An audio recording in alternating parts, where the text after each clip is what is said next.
capítulo 6, versículos de 19 a 24.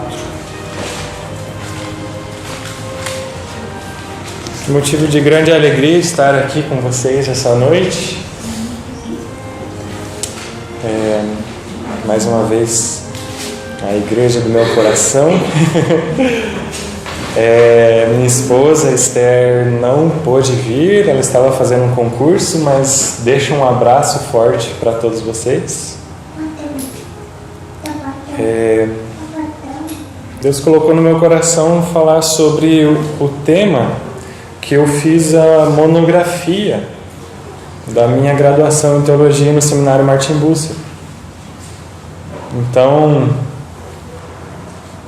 bobo como eu sou, eu achei que seria mais fácil falar sobre um assunto que eu já tinha estudado, mas não pensava que na verdade é mais difícil você escolher o que não falar do que pensar sobre o que você vai falar. Então a monografia está aqui com 100 páginas, então vocês já sabem que agora são 7h25, nós estudaremos até às 9h25, faremos um intervalo de 15 minutos, voltamos para mais 2 horas e quem sabe a gente chegue na metade do assunto, tá? Então, sem mais delongas, Mateus capítulo 6, versos 19 a 24. Não acumuleis para vós outros tesouros sobre a terra, onde a traça e a ferrugem corroem, e onde ladrões escavam e roubam. Mas ajuntai para vós outros tesouros no céu, onde traça nem ferrugem corrói, e onde ladrões não escavam nem roubam. Porque onde está o teu tesouro, aí estará também o teu coração. São os olhos a lâmpada do corpo.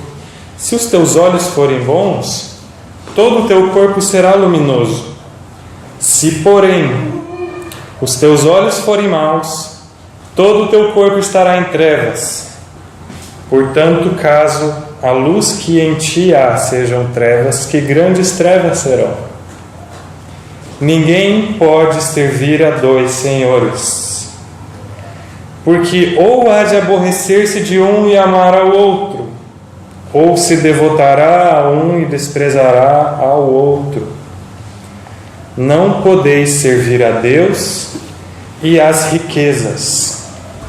Alguma tradução um pouco mais antiga pode trazer a tradução: não podeis servir a Deus e a Mamon. Então a pergunta que eu vou deixar no ar hoje é: Deus ou Mamon? Essa é a provocação que nós temos hoje. Nós nos propomos a olhar sobre a teologia da prosperidade, também chamada de Evangelho da riqueza e da saúde.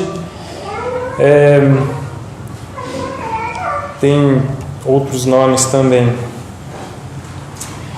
Um instituto de pesquisa americano fez uma entrevista em vários países e fez a seguinte pergunta, entre outras, mas eu vou me deter nessa pergunta: Deus vai conceder riquezas e boa saúde àqueles que têm fé suficiente?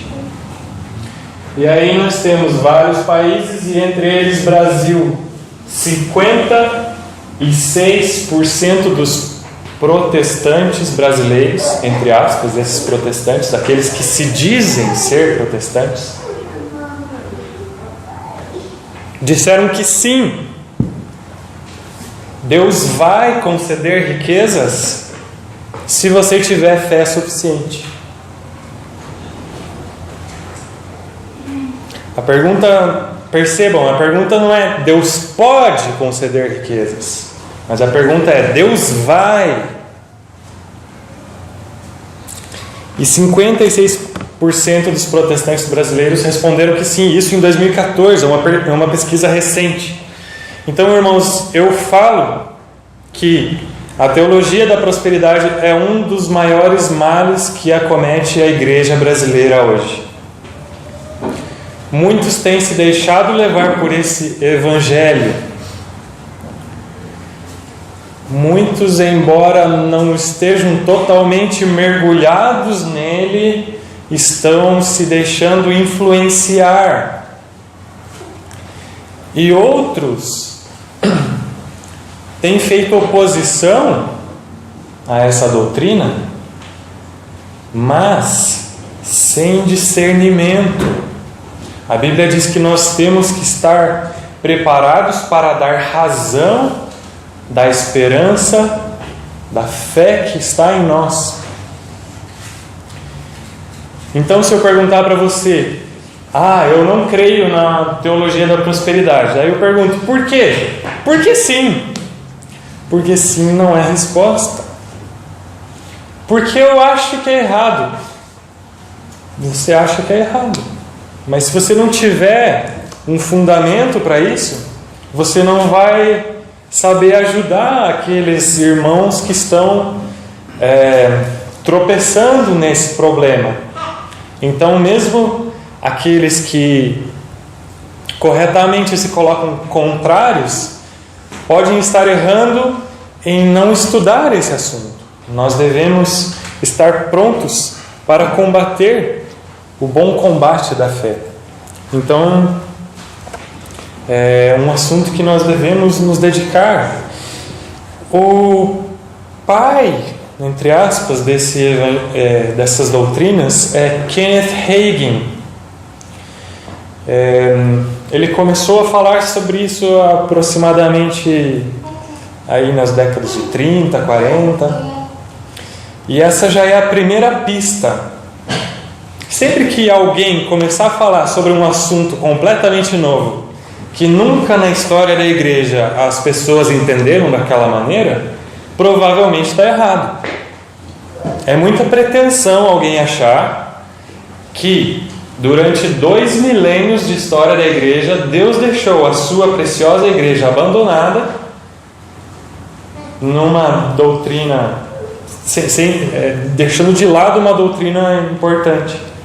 Então, se chega alguém depois de 2000 anos falando, não, tudo que foi ensinado até agora estava errado, já é um motivo para você suspeitar. Creia nas doutrinas que têm pelo menos 2000 anos de existência, tá? É a primeira pista. E a segunda pista é que eu falei que Kenneth Hagin era o pai da teologia da prosperidade, mas na verdade, boa parte dos escritos e dos ensinamentos dele são plagiados de uma outra pessoa que se chama Essek Kenyon. Então, o Hagin nada mais é que um charlatão que copiou coisas que outro alguém já vinha escrevendo ou falando sobre isso. Depois foi descoberto isso.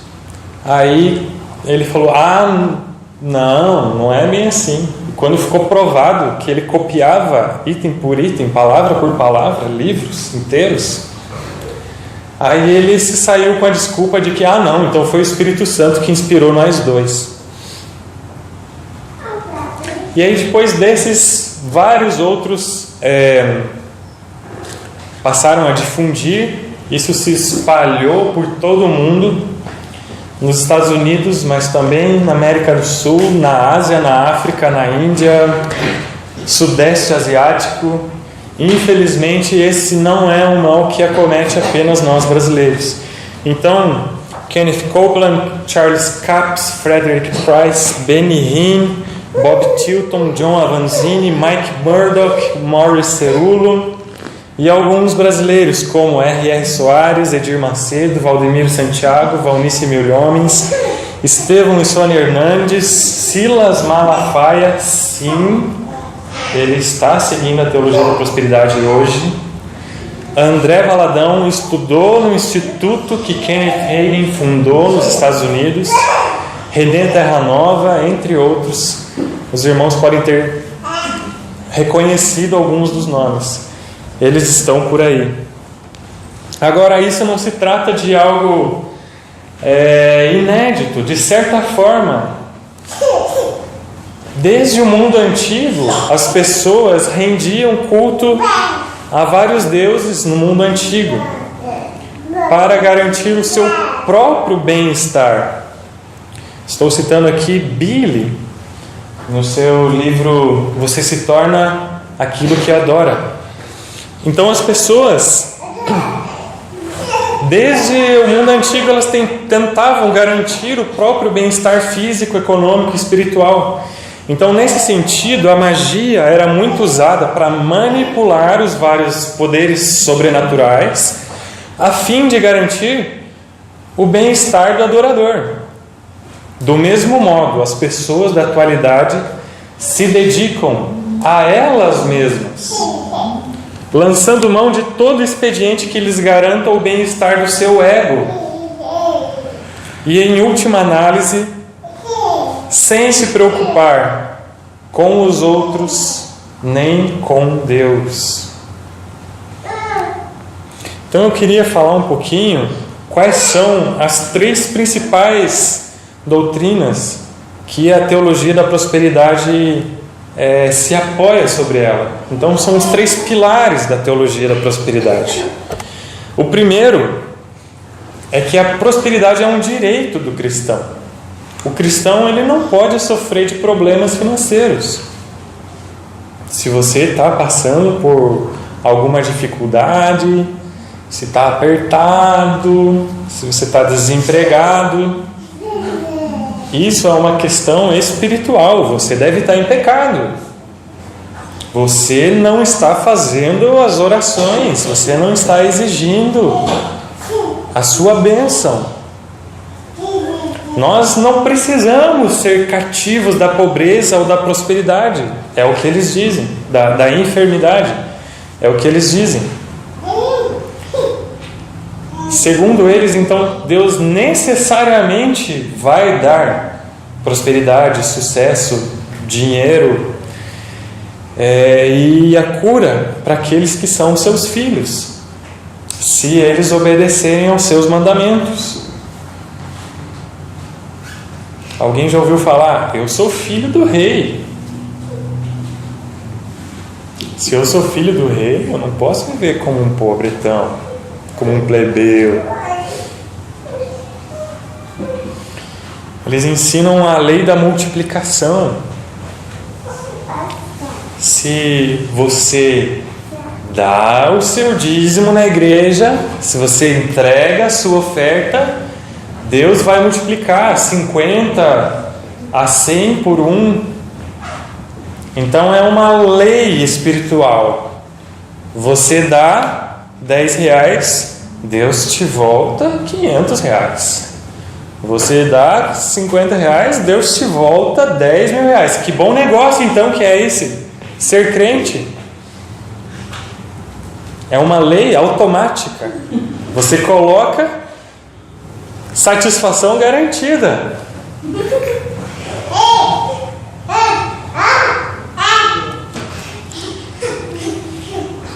No Catecismo de Heidelberg diz assim, que Deus Todo-Poderoso pela sua mão sustenta e governa o céu, a terra e todas as suas criaturas. E assim, ervas e plantas, chuva e seca, anos frutíferos e infrutíferos, comida e bebida, saúde e doença, riqueza e pobreza, e todas as coisas não nos sobrevêm por acaso, mas de sua mão paternal. Deus é nosso Pai. Assim como um pai nem sempre vai entregar aquele doce, aquela guloseima para a criança quando ela pede, assim como um pai nem sempre vai dar aquele brinquedo quando a criança pede, porque ele sabe que aquilo pode não ser o melhor para ela. nem sempre o pai dá tudo que a criança quer. Ou pelo menos deveria ser assim, né? Hoje em dia a gente tem visto cada coisa na criação de filhos, né? Mas um bom pai e uma boa mãe sabe a hora de dizer não a seus filhos, porque ele sabe que nem sempre ter tudo vai ser bom para o coração daquela criança. Da mesma forma, é o nosso Pai Celeste. Deus pode nos dar riquezas, pode nos dar sucesso. Sim, vai ter vezes que Ele vai abençoar seus filhos, com certeza. Mas isso não é uma lei, isso não é uma regra. Deus continua sendo soberano. E todas as coisas Ele dá conforme lhe apraz. E a sua vontade é boa, agradável e perfeita. Então, será que a prosperidade é um direito do cristão? Em primeiro lugar, nós precisamos observar que a Bíblia, ela não apresenta a riqueza como algo que deve ser buscado. Veja no versículo 19: não acumuleis para vós outros tesouros sobre a terra, onde a traça e a ferrugem corroem, e onde ladrões escavam e roubam. Então, a Bíblia não fala para você buscar as riquezas deste mundo como a sua prioridade. Essa não é a ênfase. Não é aí que deve estar os seus esforços. Em segundo lugar, a gente também deve reconhecer que a Bíblia não apresenta a riqueza em si como pecado. Também não é assim, se alguém é rico, necessariamente ele está pecando. Se alguém é rico, necessariamente ele está explorando os pobres. Então nós devemos entregar todas as coisas e viver como ascetas, né? Viver negando todos os bens, todos os confortos. Viver como monges, né? Renunciando a tudo. A Bíblia também não diz que a riqueza em si é um pecado. Então você não precisa partir, digamos assim, para o outro extremo. Agora, eu vos afirmo que a Bíblia apresenta a riqueza como um perigo. De forma geral, nas Escrituras, as riquezas são acompanhadas de advertências, para que nós não coloquemos nelas o nosso coração. Por quê? Porque as riquezas, elas têm um potencial idolátrico. É muito fácil de você considerar elas como motivo da sua confiança, aquilo em que você se apoia. Você começa a ter coisas e você começa a ficar: agora eu estou bem, porque eu tenho tantos reais na conta. Agora eu estou bem, porque eu tenho uma propriedade grande. Agora eu estou bem, porque eu tenho um emprego que tem um salário bom. E aí você esquece de Deus que te dá todas essas coisas e você confia nas coisas.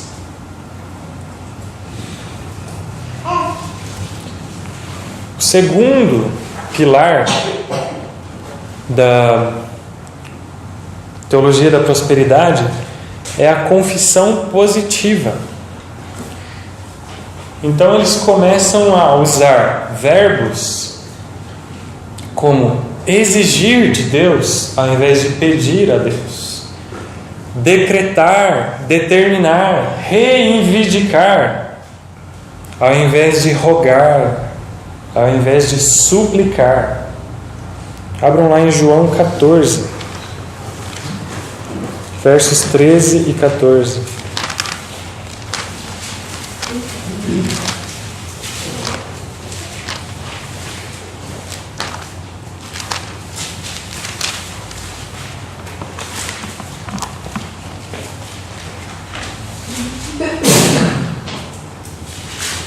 João 14, versos 13 e 14. E tudo quanto pedirdes em meu nome, isso farei, a fim de que o Pai seja glorificado no Filho. Se me pedirdes alguma coisa em meu nome, eu o farei. Está vendo? É só você pedir que Deus vai fazer. Então peça e você vai ter. E segundo estes profetas da prosperidade, supostamente o verbo teria sido traduzido incorretamente. O verbo ali não seria pedir, seria exigir, seria determinar.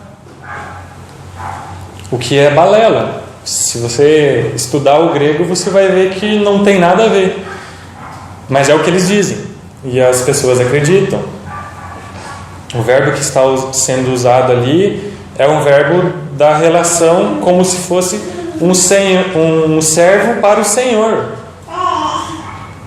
Existe uma diferença de categoria implícita no verbo que foi utilizado. Existem outros verbos que poderiam ser usados se fossem duas pessoas do mesmo nível. Por exemplo, eu com outro amigo. Mas não foi esse verbo. Foi o verbo que está implícito a diferença de classe. Como se fosse um servo pedindo para o Senhor. Então, pelo contrário, é um pedido com humildade mesmo. Não tem nada a ver de exigir, decretar, determinar ou reivindicar. Marcos capítulo 11 é um dos versículos chave para teologia da prosperidade, um dos que eles mais distorcem. Marcos capítulo 11, verso 22 a 24. Ao que Jesus lhes disse: tende fé em Deus, porque em verdade vos afirmo que, se alguém disser a este monte, ergue-te e lança-te do mar, e não duvidar no seu coração, mas crer que se fará o que diz, assim será com ele. Por isso vos digo que tudo quanto em oração pedirdes, crede que recebestes, e será assim convosco. Eles transformam isso num método. Tenham fé, fale ao monte, erga-te e lança-te no mar, não duvide no coração, assim vai acontecer. Como se Deus estivesse numa gaiola e você fizesse ali, ele cumpre o truquezinho que você ensinou ele a fazer. Eles invertem a relação. Não é Deus que está agindo.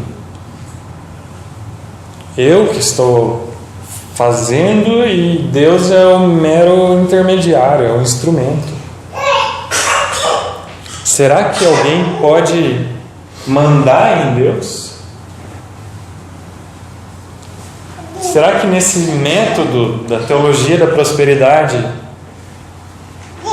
está correto a relação Senhor e servo? Quem que está sendo o servo? Se eu exijo, se eu determino, se eu reivindico, se eu dou ordem para Deus, eu não estou sendo servo. Deus estaria sendo meu servo. Então o que aconteceu é que inverteu. Em nome de Jesus. Fica como se fosse abracadabra. E a partir daí, como você falou, a palavra mágica, Deus é obrigado a fazer aquilo. Isso, irmãos, é feitiçaria. Isso é feitiçaria, não é cristianismo. Toda a estrutura do animismo, feitiçaria, demonismo, consiste exatamente nisso. Nessa busca de controlar, manipular, domesticar a Deus. Eles dizem, existem as leis espirituais. E se você fizer os passos certos, Deus vai ser obrigado a fazer aquilo que você está falando. Ah, é?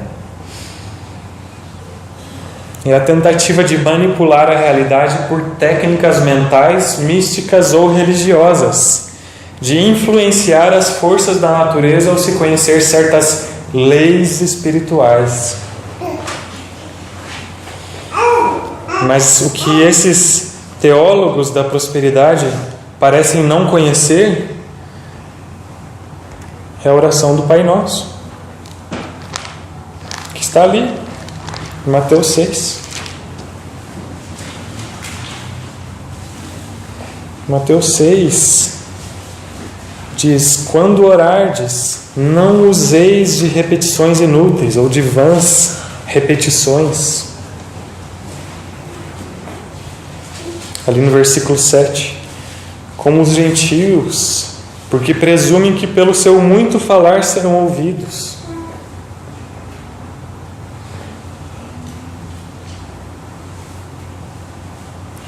Pai Nosso diz: seja feita a tua vontade, assim na terra como no céu. Não é que seja feita a minha vontade, mas que seja feita a vontade de Deus.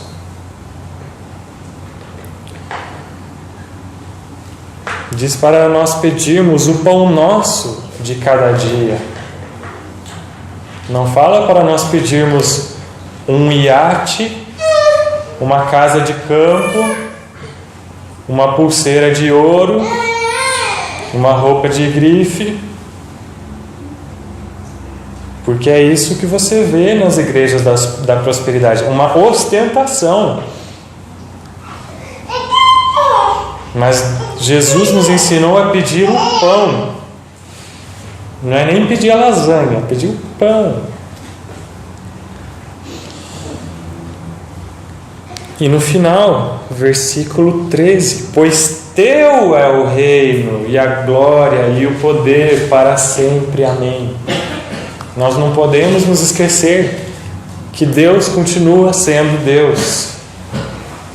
A Ele pertence o reino, o poder e a glória.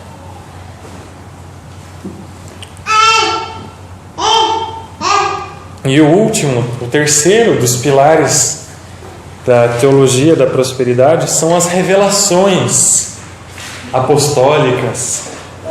Então são visões, profecias, entrevistas com Jesus, curas, palavras de conhecimento, mistério, falar em línguas, ser abatido no espírito, nuvem de glória, rosto que brilha com uma luz sobrenatural, conhecimento do futuro, etc, etc. Tudo isso contribui para sermões chamativos. São coisas que atraem uma multidão. Nossa! Uau! Ele teve uma visão, ele teve uma palavra profética. Então, supostamente, Deus estaria ungindo profetas nos dias de hoje, que seriam porta-vozes de Deus e portadores da autoridade do próprio Senhor. Convido os irmãos a abrirem em Gálatas, capítulo 1, versículos 6 a 9.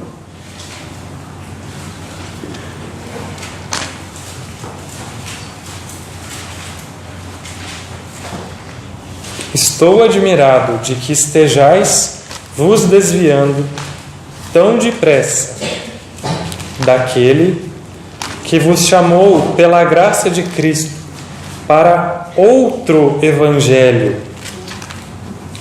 que de fato não é outro evangelho, senão que há alguns que vos perturbam e querem perverter o evangelho de Cristo. Mas ainda que nós mesmos ou um anjo do céu vos pregue um evangelho diferente do que já pregamos, seja maldito. Conforme disse antes, digo outra vez agora: se alguém vos pregar um evangelho diferente daquele que já recebestes, seja maldito. Em outra tradução está escrito seja anátema. Então, no contexto dos Gálatas lá, ele estava combatendo os falsos mestres judaizantes. Eles estavam ensinando um outro evangelho. Agora, nós podemos aplicar o princípio que não importa quem vá pregar, não importa se ele diga que é portador da mensagem de Deus, não importa que ele chame a si mesmo de profeta, de apóstolo, de pai apóstolo, ou seja lá o que for, se aquilo que está sendo pregado não condizer, é isso? Existe essa palavra? Condizer com aquilo que está escrito na revelação que já foi dada, seja maldito. E se alguma dúvida você tiver, ele repete, então ele dá uma dupla maldição. Seja maldito, ainda que venha um anjo do céu. Então o critério para você receber algum ensinamento não é se aquilo veio acompanhado de coisas extraordinárias, de fatos não convencionais. O critério é a harmonia com a revelação dada.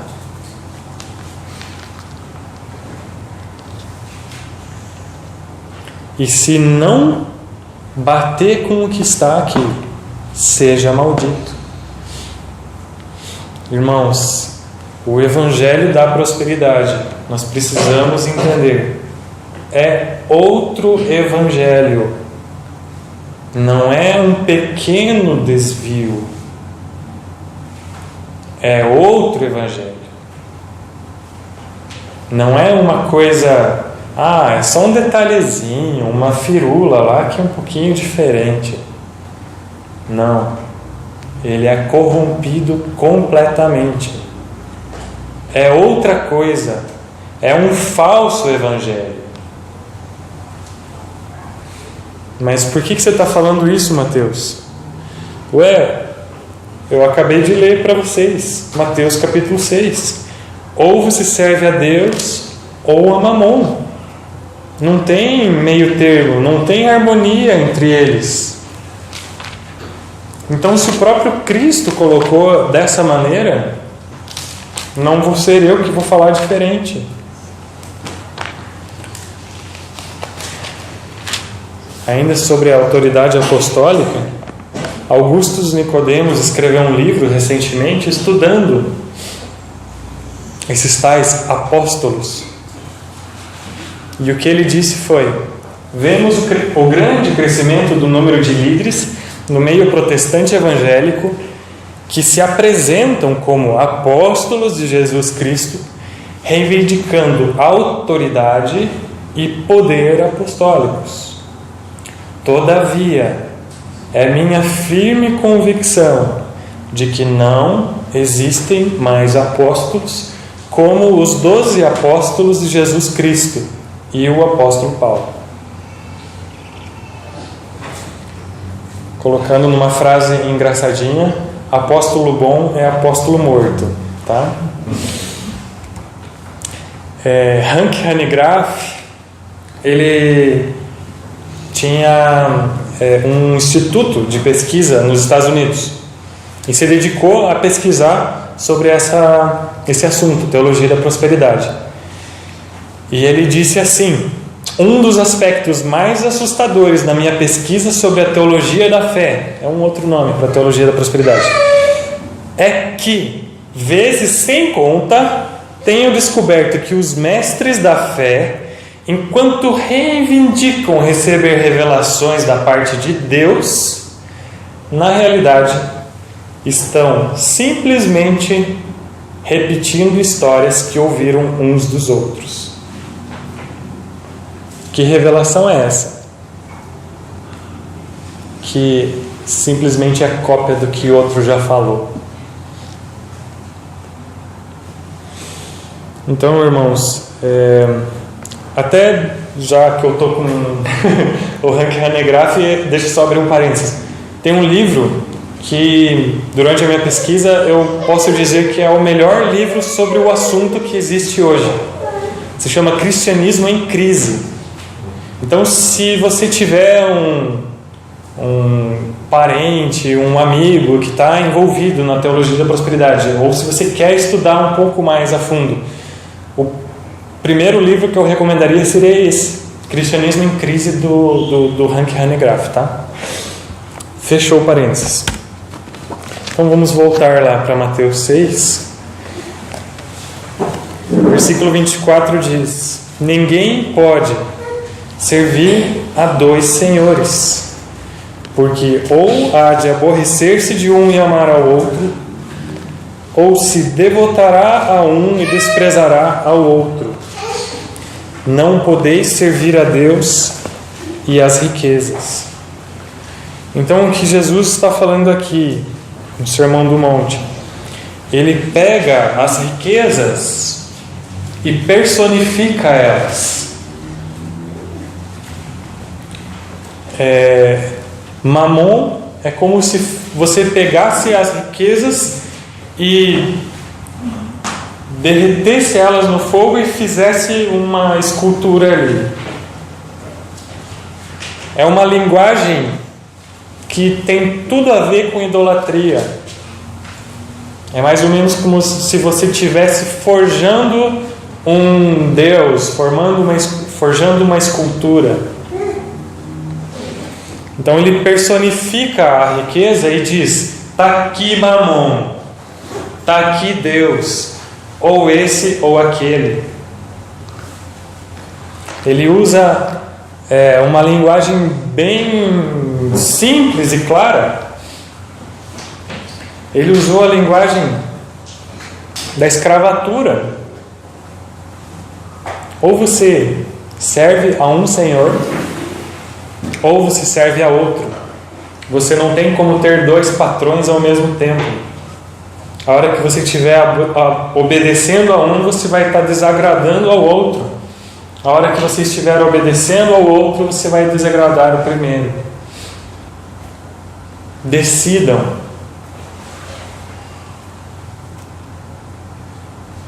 Tomando uma pequena liberdade, é como se pudesse ser colocado assim: ou você é corintiano ou você é palmeirense. Você não consegue ser os dois ao mesmo tempo. Não vá no meio do Itaquera e comemore um gol do Palmeiras. Você vai se dar mal no meio da torcida lá. Não tentem ser como a Dona Flor e seus dois maridos. Uma coisa que eu aprendi em 1 ano de casamento é que marido dá trabalho. Então, ou você vai agradar um ou você vai agradar outro. Não dá. O nosso coração é igual garupa de moto. Só tem espaço para um. Não queira colocar mais um. Então, o acúmulo de riquezas é uma coisa tão absorvente que mais cedo ou mais tarde o dinheiro escraviza as suas vítimas e as leva a desprezarem a Deus. Martinho Lutero, em seu Catecismo Maior, disse que idolatria é tudo aquilo a que o seu coração se apega e se entrega com fé. Isso é o seu Deus. Bastam apenas a confiança e a fé do coração para constituir tanto a Deus quanto ao ídolo. Então, aquilo que você se apega, aquilo a que você se entrega, aquilo a que você confia, esse é o seu Deus. Ou como Jesus falou no versículo 21, onde está o teu tesouro, aí estará também o teu coração.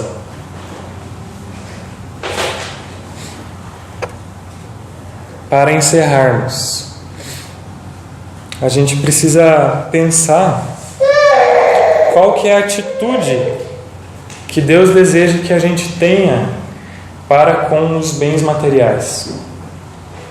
Quais que são os meios corretos de ganhar?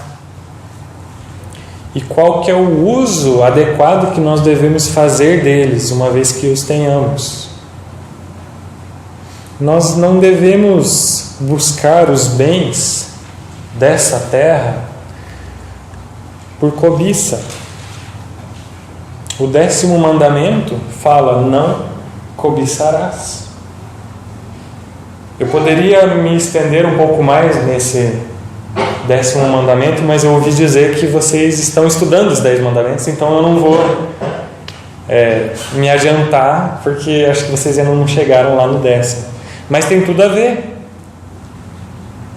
O 10º mandamento diz: não cobiçarás. Você está ali com seu coração ansioso por algo que você não tem. Se nós vivemos na pobreza, devemos suportar a pobreza com paciência. Se por outro lado nós tivermos riqueza, nós não devemos nos prender a elas, não devemos confiar nelas. Nós não devemos colocar nelas o nosso coração. E uma prova disso é que nós devemos estar dispostos a renunciá-las, sendo generoso, fazendo doações para a igreja, ajudando ao próximo, ajudando o irmão em dificuldade. Então, se você renuncia às riquezas, se isso convier a Deus, significa que você não está apegado a elas. Então, tanto o possuir alguma coisa, quanto o não possuir alguma coisa, deve ser indiferentes para o cristão, sem maior valor. Porque o cristão, em primeiro lugar, ele deve buscar o reino de Deus. Ele deve considerar o ter a Cristo como o seu maior tesouro. Nós não devemos ficar envolvidos em ambições terrenas, porque a nossa pátria não é daqui deste mundo. Nós temos uma pátria celestial superior. Um dia você vai estar lá no céu e você vai andar em ruas de ouro. As muralhas daquela cidade são feitas de pedras preciosas. Não se preocupe, isso aqui vai passar.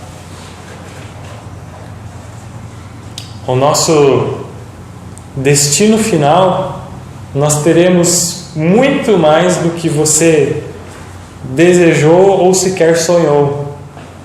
Lá no céu nós teremos, sim, todas as riquezas, mas principalmente a maior delas é que nós estaremos com Cristo. Indo para algumas orientações mais práticas ainda. Trabalhe. Você quer riquezas? Trabalhe. Mas trabalhe honestamente. Seja justo nos negócios. Seja honesto, seja correto. Não use de má fé. Não usurpe o que é do outro. Não explore o próximo. Não se aproveite de vantagens do sistema. Mas seja íntegro. Sirva o próximo com consciência limpa. E que o fruto do nosso trabalho seja o salário justo. Quando a gente compra e vende, não use de fraude, de astúcia, de jeitinho, resumindo, de mentira. Mas aplique ao trabalho a mesma honestidade e lealdade que você gostaria de receber dos outros. Não deixe de render graças a Deus, mesmo que seja pouco, mesmo que seja apenas o pão. Agradeça: Deus, obrigado por esse pão.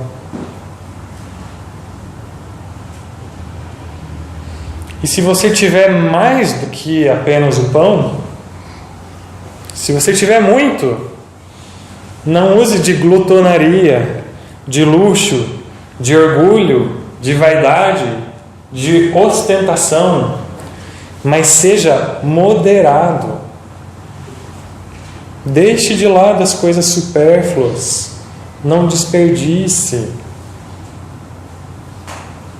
para que você possa empregar os seus bens em ajudar o próximo, socorrer o irmão em dificuldade, apoiar a expansão do reino de Deus. Nós tivemos aqui o missionário há 2 semanas atrás. Como é necessário o apoio da igreja, inclusive financeiramente também. Então, reconheça que aquilo que você tem porque Deus te deu. E que um dia você vai prestar contas disso. Então, aquele que tem em abundância, use apenas o necessário, para que aquele que nada tem não fique privado. E por último, e mais importante, aonde está o teu coração? Deus ou Mamon? Você não pode servir a 2 senhores. Então, muita gente que se diz evangélico hoje, na verdade está se ajoelhando diante de Mamon. Que Deus tenha misericórdia das nossas vidas e nos ajude a sermos fiéis a Ele e amarmos a Ele com todo o nosso coração. Amém? Vamos orar?